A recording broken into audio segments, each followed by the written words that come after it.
Okay, let's have a look at stretching. We're going to start from the floor, especially after exercise. It allows the heart rate to get under control that little bit quicker, okay? We're not going to get too fancy either with these stretches. We're just going to do some of the good basic stuff that works. Okay, 1 foot up, sit it across the knee. You can reach through the gap, okay? Grab in behind the straight leg.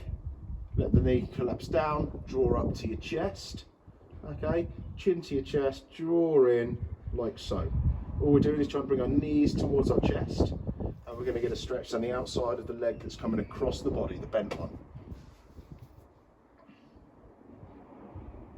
So you can see that like angle there. We can then relax the foot onto the floor, reaching across the body to grab the knee, allow it to come over, take this arm, put it flat on the other side, and collapse it down. Looking to doing the stretch around the glute, and sometimes we'll come into the lower back there, and just allow it to collapse and relax. Breathe slowly, try not to be too tense when you're stretching, and allow it just to ease off. The longer we hold stretching, generally the better, especially as we're warm. But you've obviously got to do what you can do with the time you've got. Some stretching is better than no stretching at all. When we come back to the centre, we're going to change sides, exactly the same on the other side. Through the hole, draw up,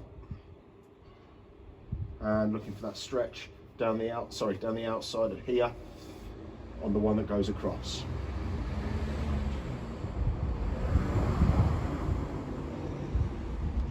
Do that for the time required. Down, reach across the body, and draw over.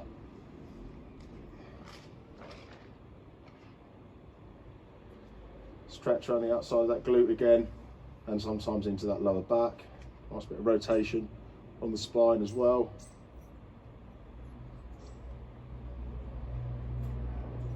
And bring it back up there. Okay, from here we're going to sit ourselves up. Nice simple back of the leg stretch, one into the side, reaching down, keeping the toes pointing up. We're looking to hit the hamstrings here, so I'm thinking about my arse coming away and my heel going that way, and the back of the knee pushing gently towards the floor. We're reaching down to grab the heels, like so, going as low as you can. And then to make this stretch fuller, it will bring in the calf that bit more. We can draw the toes into us, and that gets the stretch right down the back of the leg then, like so, which is a very nice stretch indeed. So when we're stretching, again, we hold for a while, and as we feel that stretch start to dissipate, we can then start to increase a little bit more. It's just as the body's becoming a bit more tolerant to it, and ease out. And same on the other side, switch it over, reaching down and hold.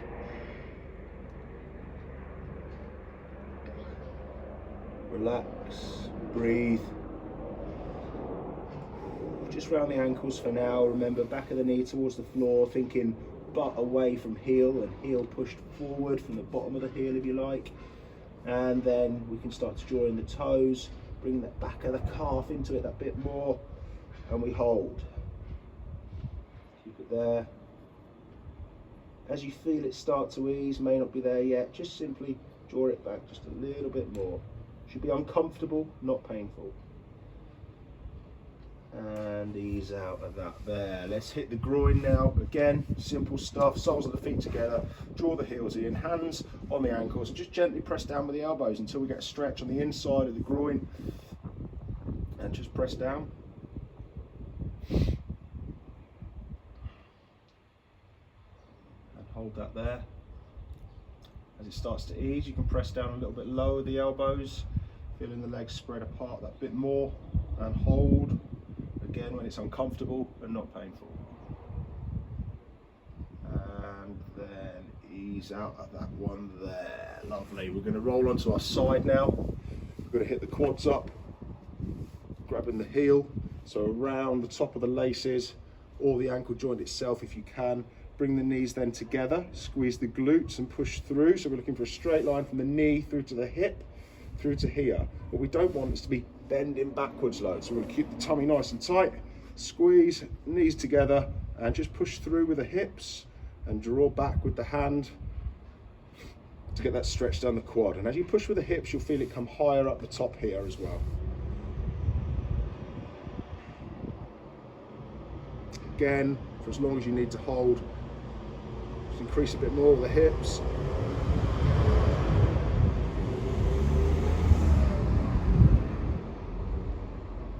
And ease out of that puppy there, onto the other side.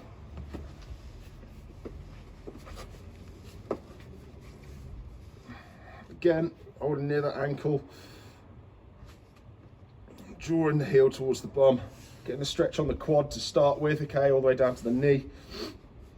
And then we're going to draw it back a little bit, squeeze the stomach, squeeze the glutes and push through, keeping that back as straight as you can. Obviously we've got a little bit of torsion there because of reaching behind, and we're looking to bring the stretch higher up into the hip as we push through a tad. And hold for as long as we need to, and increase wherever we need to as well. That's it.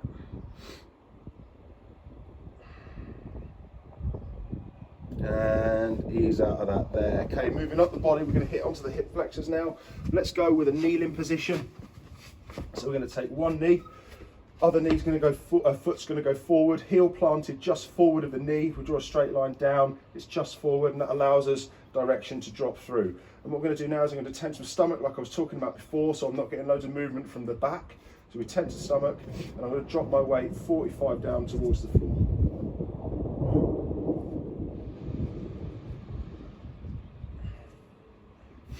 Looking to get the stretch on the front of the hip here as I'm pushing down towards the floor, keeping the stomach tight so I'm not getting this massive bend here, like so, and on. And again, just increase that movement forward this way with the weight on the supporting leg, hands on the supporting leg. And ease out of that there, swap knees, other foot forward, remember the heel just forward where the knee is, tense the stomach, drop the weight 45 down towards the floor, getting the stretch on the front of that hip for the leg that's left behind.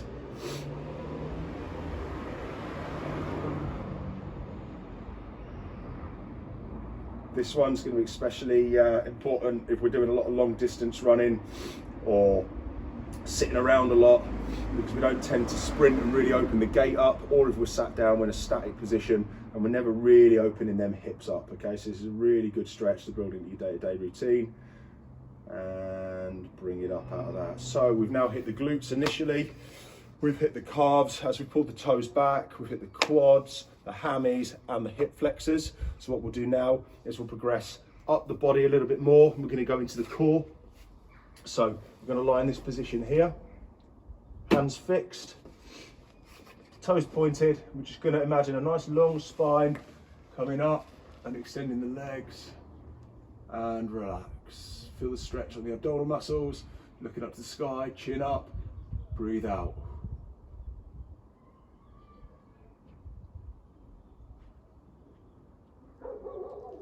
And lower. Just going to hit that once more. And hold.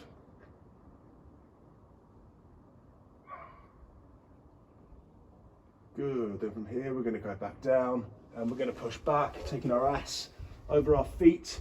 We're going to push our armpits down towards the floor to get a stretch under here, under the armpits, into the lats, top of the pecs here as well, and we push down. Hold that there.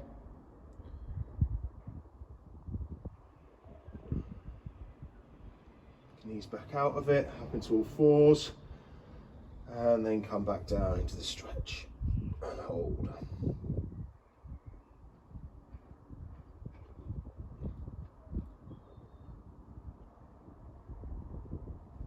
And knees up there. What we're going to do now is we're going to work the side of the body and the triceps. So we're going to reach up. We can do this in standing, but I'm going to put one hand down the centre of my back, other hand supports, and I lean over. Bring the stretch down the tricep and down the side, leaning away from the arm that we're gripping.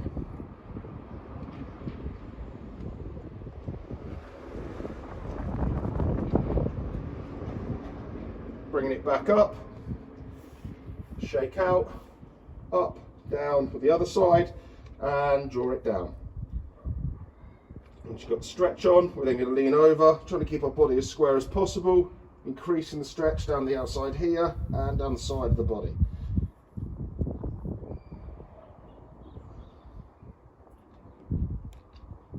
As tedious as stretching may seem, it's well worth it in the long run, especially if we're doing a lot of miles or a lot of training, lifting a lot of tin, and bring it back up there. Okay, what we're going to do now is we're going to round the back off. So we're going to reach around, just link the fingers, and we're just going to push away, spreading, trying to spread. If we're looking at our shoulder blades, spreading them apart, so we're getting a stretch between the shoulder blades at the back, and we hold that there. Really push it forward. Some people find, if you imagine you're hugging a tree and can't quite get your fingers to touch, they find that tends to get it more. I get it nicely like so.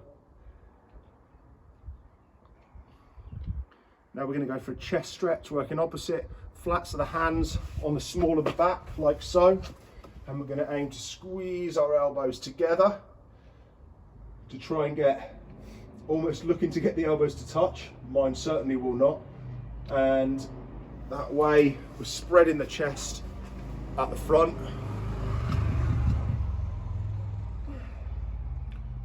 Like so. And then we're going to move across to hit the shoulders, one arm across, the other arm in, and draw in. We can stretch across the top of the shoulder here, like so. And hold. Relax.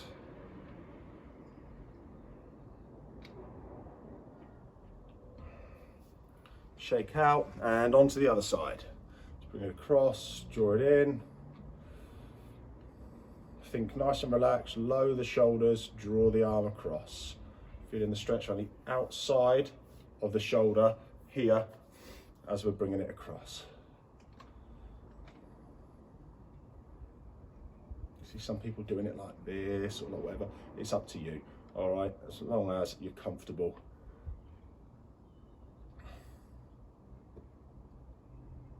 And ease out there. Okay, so we've hit most of the major groups there. So we hit the core, we've hit the sides of the body, moving up into the lats and the fascia down the side there. What we haven't hit now is the back specifically. So for this one, this is one of my favorites. We're gonna have the knees at almost at 90. Excuse the acoustics. In the studio, we're going to then take the hands and link them like we did with that back stretch. We're going to link them underneath here, okay? And we're going to link them tight, okay? And we're almost going to hug our hammies towards us. I'm then going to use my feet and straighten my legs out, but almost resisting with these hands, allowing my chin to go to my chest. And you'll see that as I do this, it's rounding my back. And I'm getting a really nice stretch up the length of the back here with all the erectors. And this works really nicely for me. You can do this in the standing position as well. I just find I'm more relaxed when I'm sat here, and this works nicely. And ease up there. So there we've hit the core, the sides, the back, shoulders, chest, upper back as we've rounded it off. So then it'd be nice just to hit the neck. So we'll just finish off with the neck, and all we do is we just relax one ear onto the shoulder. There's no need to push. Unless you're excessively tight, then you can add just a little bit of weight to it with the hand, just to increase the stretch, and we're feeling it down from the back of the ear down towards the top of the shoulder. And same on the other side. Little gentle bit of pressure if needed. You'll feel how much you need. And then chin to the sky. Really reach up. Something I don't think we do enough of. Most of us all the time, we got our heads down like this, looking at a keyboard or a phone, whereas we don't often go back up here anymore. But then just as important after training that we do this movement as well. Chin to the chest. That way we should have relaxed most of the major muscle groups in the body there. Okay, if you've been working grip or anything like that, then you can obviously start to stretch the fingers back, etc., etc., depending on the training you've been doing. We'll wait for that car to go by. Any other stretches that you need, drop us a message on the YouTube bit, and I'll give you the best answer I can. Enjoy.